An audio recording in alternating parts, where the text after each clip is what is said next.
வணக்க மக்களே, welcome to the ஃபென்சர் show. இன்னைக்கு நம்ம பார்க்க போறது செந்தா அப்படின்ற ஒரு தமிழ் மூவியோட ரிவ்யூ. இந்த படம் பிரைம்ல அவைலபிளா இருக்கு. இந்த படம் ஒரு காம்ப்ளிகேட்டட் ட்ரையாங்குலர் லவ் மையமா வச்சு அமைக்கப்பட்ட ஒரு லவ் டிராமா. அதுவும் செந்தாமரை அப்படின்னு சொல்லப்படுற ஒரு பொண்ணை மையமா வச்சுதான் அந்த கதை நகருது. ஆக்சுவலா அந்த பொண்ணை சிவா அப்படின்ற ஒரு நபர் ரொம்ப தீவிரமா ஸ்கூல் டேஸ்ல லவ் பண்ணிட்டு இருக்கான்.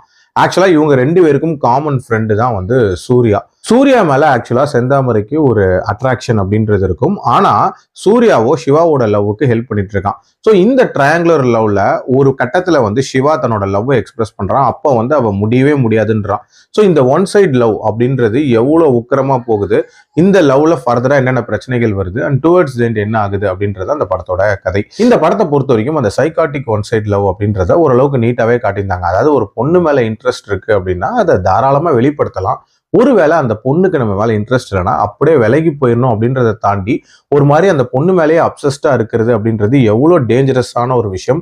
அப்படி இருக்கக்கூடிய நபர்கள் இன்னும் டேஞ்சரஸ் அப்படின்ற மாதிரியான ஒரு விஷயத்த சொல்லியிருப்பாங்க. அதே மாதிரி இந்த படத்தோட கடைசியில நடக்கக்கூடிய அந்த சீக்வன்ஸ் ஆஃப் ஈவெண்ட்ஸ் இருக்குல்ல, அது ஒரு மாதிரி சர்ப்ரைஸ்டா இருந்துச்சு அப்படின்னே சொல்லலாம். மற்றபடி இந்த படத்துல காட்டக்கூடிய அந்த காலேஜ் போர்ஷனா இருக்கட்டும், ஸ்கூல் போர்ஷனா இருக்கட்டும், பயங்கர அமைச்சரிஷா இருந்துச்சு அப்படின்னே சொல்லலாம். அதாவது இந்த மாதிரியான விஷயங்கள்லாம் உண்மைக்கு நெருக்கமா இருந்தா தான் நமக்கு ஒரு விதமான ஈர்ப்பை கொடுக்கும். பட் இதுல ரொம்ப ரொம்ப அந்நியத்தன்மையோட ஒரு மாதிரி ஆர்டிபிஷியலா எடுத்திருந்தாங்க. அதுக்கேற்ற மாதிரி ஆக்டர்ஸோட பெர்ஃபார்மன்ஸும் அதோட ஆர்டிபிஷியலா இருந்துச்சு அப்படின்னே சொல்லலாம். இந்த மாதிரியான சின்ன படங்கள்ல இருக்கக்கூடிய ஒரு மிகப்பெரிய பிரச்சனையே அந்த யதார்த்தம் அப்படின்றத மெயின்டைன் பண்ண தவறுறது தான். ஸோ அதை இவங்க பண்ணியிருந்திருக்கலாம். ஓவரால் என்னை பொறுத்த வரைக்கும் ஒரு சுமாரான படம் தான். என்னை பொறுத்த வரைக்கும் டைம் இருந்தா பாருங்க, இல்லைன்னா ஸ்கிப் பண்ணிக்கோங்க. என்னோட ரேட்டிங் இந்த படத்துக்கு 2.25 out of 5.